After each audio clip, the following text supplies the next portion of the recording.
Wow, that's such a cool idea to build. Why didn't I figure it out myself? Let's learn how to build a ship. Round 1. I want my ship to sit right in the middle of the lake, so I swim out there and start placing quartz slabs on the water. I do not use full blocks first, because slabs are thinner, and thin pieces help me shape the boat better. A real ship is not just a box. It has angles and smooth edges, so it can move through water more nicely. Quartz is a funny choice for a boat, but I like it because it looks clean and shiny, kind of like a rich yacht. The bright white color also stands out against the blue lake, so the shape is easy to see from far away. I begin with a long, flat base. Then I widen the middle a bit because boats usually need more space in the center for balance. If the middle is too skinny, the whole thing looks weak. My ship is already looking less like a normal pirate boat and more like a fancy little yacht, and I think that is pretty cool. Now I start working on the underwater part of my ship. I place more quartz slabs under the waterline and make the bottom dip down in the middle. I know real boats float because water pushes up on them, and the shape of the bottom matters a lot. If the bottom is too flat and weird, the boat looks wrong.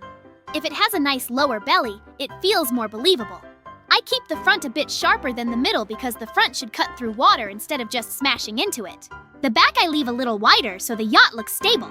Quartz slabs are nice here because they let me change height in smaller steps, and that makes the hull look smoother.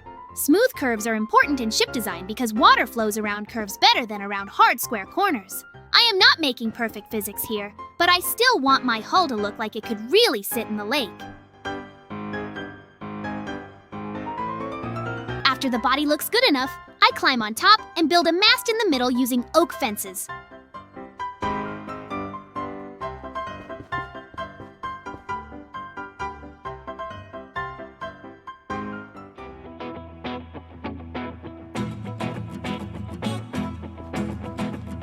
Oak fences are a great mast block because they are tall and skinny. A mast should not look as thick as a house wall, so fences help a lot.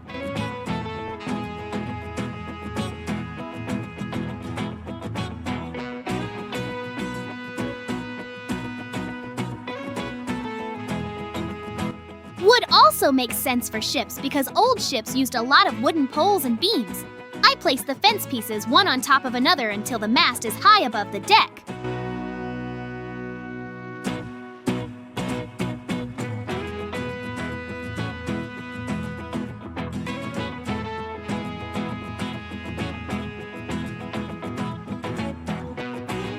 Putting the mast near the middle is smart because the sail needs support from the strongest part of the boat.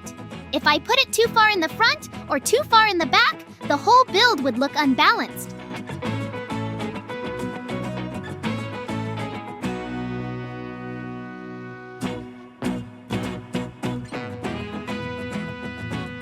Oak has a warm brown color too, and that looks nice with the bright quartz. The contrast helps the mast stand out clearly. My little white yacht now has a proper center line, and that makes it feel more like a real vessel instead of a floating platform.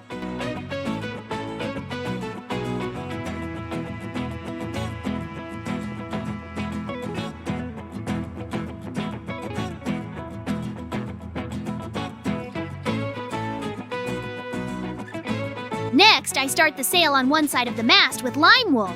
I pick wool because sails are cloth and wool is the best Minecraft block for soft cloth shapes. I pick lime because it is bright and silly, and I want my ship to look fun, not serious. I place the wool out from the mast and then go upward and outward in little steps. I do not keep it flat like a wall. I push some parts out more than others so the sail looks like wind is blowing into it. That shape is important. A real sail works better when wind fills it and gives it a curved surface. A flat sail does not look alive. The curved look makes the whole ship feel like it is moving, even though it is standing still on the lake. I keep checking the side view because sails can get ugly fast if the curve is uneven. This one is turning out pretty nice, like a giant green leaf hanging off my mast. Then I go to the other side and build the second sail. I make this side match the first one, but I also keep the same puffy shape so both sides look like the same wind is hitting them. Symmetry matters here, because two sails that are too different can make the ship look crooked. I add a bit more wool in the middle part so the cloth looks fuller, almost like it is stretched tight by air. That little extra thickness helps a lot. In design, a tiny bit of depth can change a flat build into something that feels real. I like how the lime wool pops against the sky and water. It makes my ship look playful. almost like a vacation yacht instead of a battleship. The mast now has big sails on both sides, and the top part of the build finally feels complete. I did not think quartz and lime would go together this well, but somehow it works. My ship still needs a few little details, so under the left sail I add some more oak fences. They look like extra supports or ropes, even if they are just fence blocks. A mast and sail need something that feels like it is holding the cloth and pole together, or else the sail looks like it is floating. Thin wooden pieces are good for that because they do not block the whole shape. On the deck, I place a couple of oak trapdoors too. Trapdoors are perfect for ship details because they look like hatches leading below deck. Even when there is not much room inside, hatches make the boat feel more believable. They also break up the big white quartz surface, which is nice because one color everywhere can get boring. Now my ship looks like a small fancy yacht with bright green sails, a smooth white hull, and a few deck details. Whew, it took so much effort. Great, my ship is ready. Hello? Hey, Banana Kid, look, I built it. Do you like? No. What? Is this not a ship, but some kind of yacht? Oh. It's a pity, but I tried so hard. Maybe then you'll try to build a better ship yourself? Yay! They ran to the place. This is where your building will be. Are you ready? Yahoo! Then go ahead. Round 2. I am watching Banana Kid start his ship right on top of the water. And of course he picks gold blocks. That is such a banana move. He uses normal gold blocks and gold slabs together, and I have to admit the color looks amazing in the sun. Gold is not a normal ship material at all, because if this were real life, it would be way too heavy and very expensive. But in Minecraft, gold is mostly a style choice, and Banana really likes shiny things. He starts with the base and gives it a long shape across the water. The slabs help him make softer edges, because full blocks alone would make the hull look too chunky. A ship usually looks better when the bottom and the sides change height in smaller steps. That gives the boat a smoother outline. Even though I think a gold boat is a bit crazy, the bright yellow color makes the build look special right away. It is like a royal boat for someone who really wants attention. After that, Banana goes to the middle of the ship and builds a mast from more gold blocks. I would have used wood, but Banana wants everything to shine, so he stacks the gold right up from the deck. Putting the mast in the center is still the smart choice, because sails pull on the mast, and the middle area of a ship usually gives the best balance. If the mast is too far to one side, the whole thing can look wrong, and the sail shape becomes harder to support. Gold blocks are thick, so this mast looks more heavy than a normal one, but it also makes the center of the ship feel important. It becomes the main point that your eye goes to first. I tease Banana a little because his mast looks like a giant gold tower, but he just makes happy sounds and keeps building. At least it is straight, and a straight mast matters a lot if the sail is going to look neat later. Now Banana starts making a raised part on the left side of the ship. He uses gold stairs and gold slabs to lift this section above the main deck. That is a good trick, because stairs and slabs can create smoother slopes than normal blocks. On ships, raised areas are useful because they help break up a flat deck and give better views over the water. They also make the vessel look more detailed, almost like there is a small command area or seating platform there.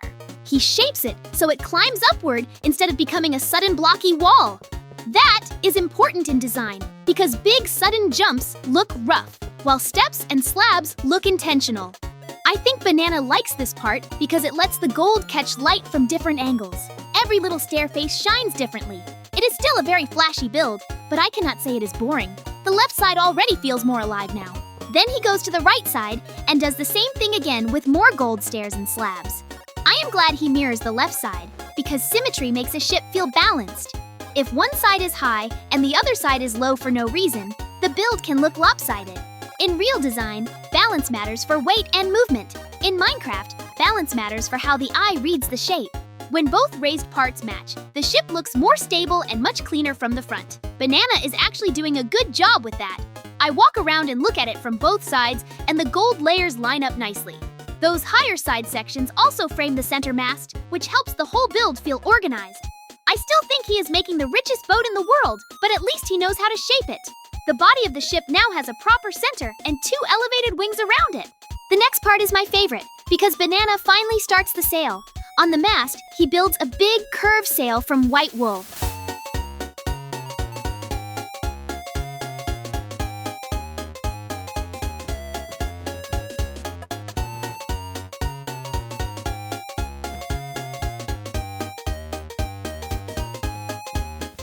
white wool is a great choice because sails are supposed to look like cloth, and the white color feels classic and clean. He does not make it flat either. He pulls the wool in an arc, so the sail bends outward like the wind is pushing into it.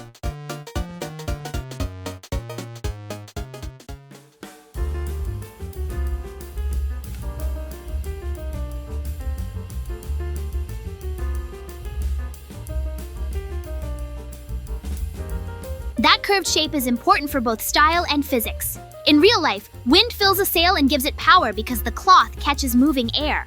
A curved sail looks much more believable than a square wall.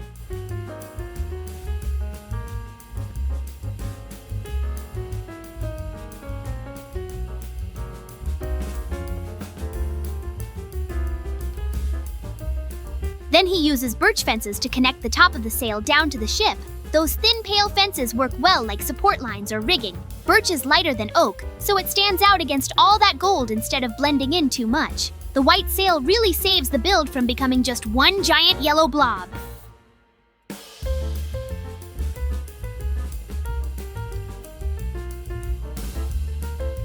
Banana is not done with the mast yet.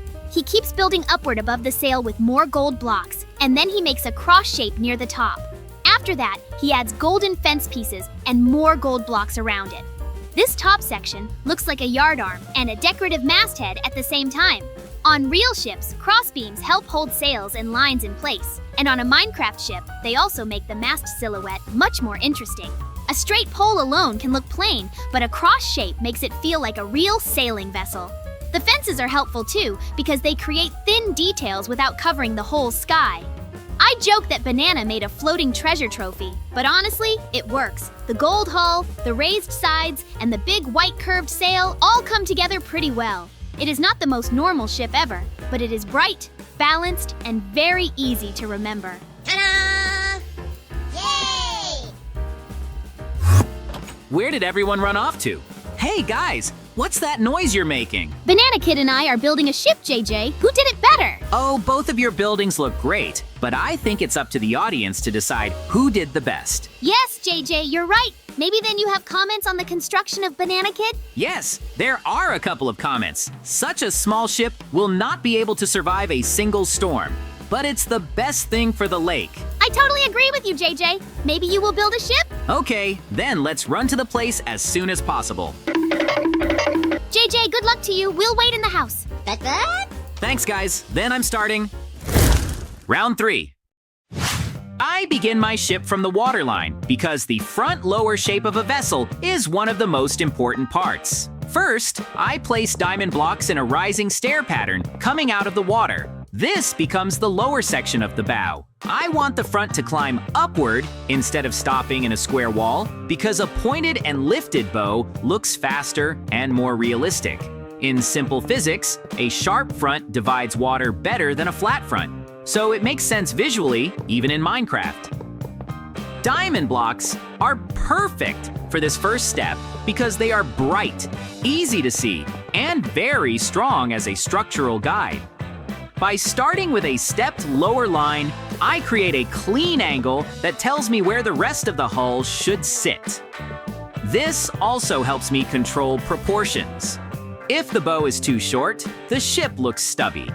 If it is too tall, it looks awkward. This front staircase gives me a reliable frame for the entire vessel.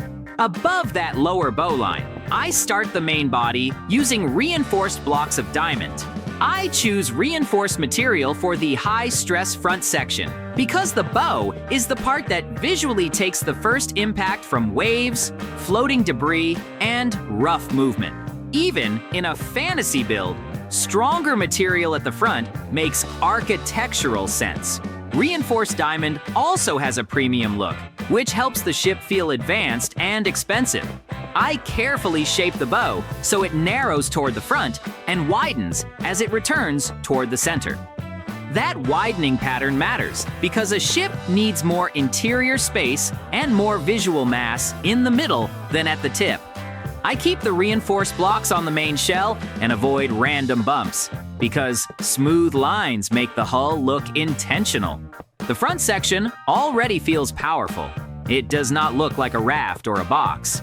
It reads as a true vessel with direction purpose and a clear point cutting forward over the lake. For the lower hull, I switch mostly to regular diamond blocks. This is a practical design decision. Reinforced blocks are ideal for key structural zones, but regular diamond blocks still provide a strong, clean appearance and let me build larger surfaces more efficiently. I use them beneath and around the front to give the ship a deeper body below the deck line.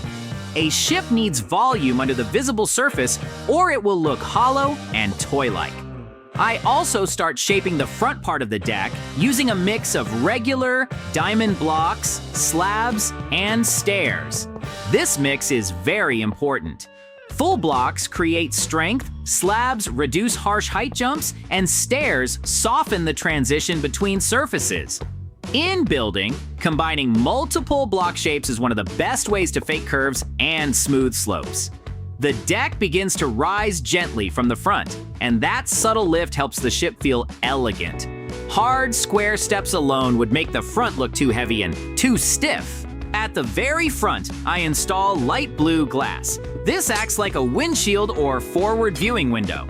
I choose light blue glass because it keeps the cool diamond color palette while still standing apart from the solid blocks around it. Glass also has a very useful design job. It breaks up heavy walls and lets the front feel less closed. On a ship, visibility is important. A captain or crew needs to see ahead, and even if this is a stylized build, a transparent section tells that story immediately. The light tin also reflects the color of water and sky, which helps the front blend naturally into the environment. After setting the glass in place, I continue extending the body backward. I connect the bow to the midsection with more diamond blocks, adjusting width slowly instead of changing it in one abrupt jump.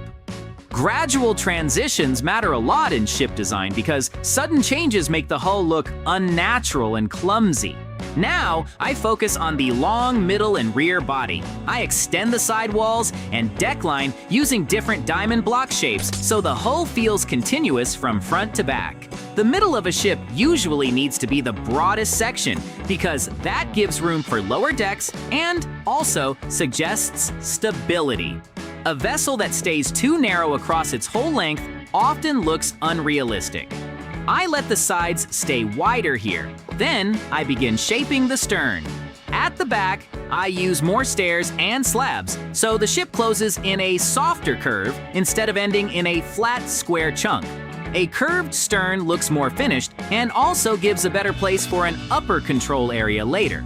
I keep checking the ship from the side and from above because the best hull shapes read well from multiple angles. The diamond material makes every edge easy to see, which helps me spot mistakes quickly and correct them before they spread through the rest of the structure. With the outside mostly established, I complete the lower section under the waterline. This is important because the underwater part gives the ship weight and credibility. In real life, a hull pushes water aside, and that displaced water helps the vessel float. Minecraft does not simulate that full process for a static build, but the shape still matters for believability. I avoid making the bottom perfectly flat. Instead, I keep a deeper center and let the sides rise toward the deck. That creates a strong hull profile, almost like a protective shell around the inside. Diamond blocks work well here because their clean texture keeps the lower body from becoming messy, even though much of it sits underwater. Once the lower hull is done, the ship finally feels complete as an object. It is no longer just a deck and some walls. It has a true body below the surface, and that is what makes it feel like a proper ship rather than a floating platform. Now I go inside and deal with the biggest problem that comes with building directly in water. The interior is flooded. Instead of removing water block by block, I use sponges. Sponges are one of the most efficient tools for underwater construction because they absorb a large amount of water instantly. That saves a huge amount of time and also leaves cleaner results than trying to patch every source by hand. I place them section by section and watch the inside dry out. This is a very useful lesson for any large water build. Before decorating or dividing rooms, the working space needs to be dry and readable. Water hides floor lines, interrupts furniture placement, and makes movement annoying. Once the water is gone, I can properly inspect the inside volume of the hull. The space turns from chaotic and blue into clear and usable. Drying the ship is not a glamorous step, but it is one of the most important technical parts of the entire construction process. With the inside empty, I turn the ship into a 2-level build. I divide the lower room from the upper deck by placing diamond slabs across the interior. Slabs are excellent for this job because they create a floor without taking as much visual height as full blocks. On a ship, headroom is always limited, so thinner floor pieces help both levels feel less cramped. This new slab layer becomes the structural deck between the lower cabin and the top area. It also strengthens the layout by making the ship feel organized instead of hollow. A good interior needs zones.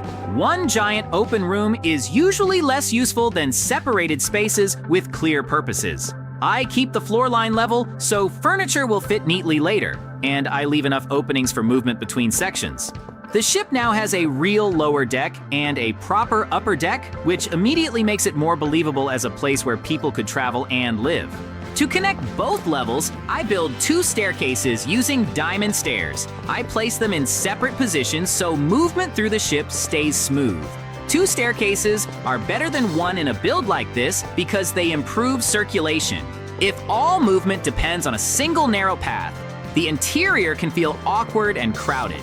With 2 routes, the lower deck becomes easier to access from different sides.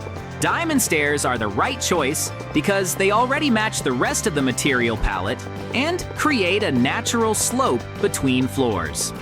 Ladders would take less space, but stairs are more comfortable visually and make the ship feel more like a luxury vessel than a survival bunker. I also keep the stair angle clean and direct, since overly twisted stairs waste precious interior space. Once both staircases are in, the lower and upper sections finally work together. The ship becomes a full structure with vertical movement, not just stacked rooms. Next, I refine the top deck so it looks more like a true ship. I add more diamond blocks and diamond fences along the edges and around key sections. Fences are very important here because they act like railings. Railings make a deck look safer and more complete, and they help define where players should walk. They also give the ship a lighter silhouette than solid walls would. A deck with only full blocks around the edge can feel too bulky.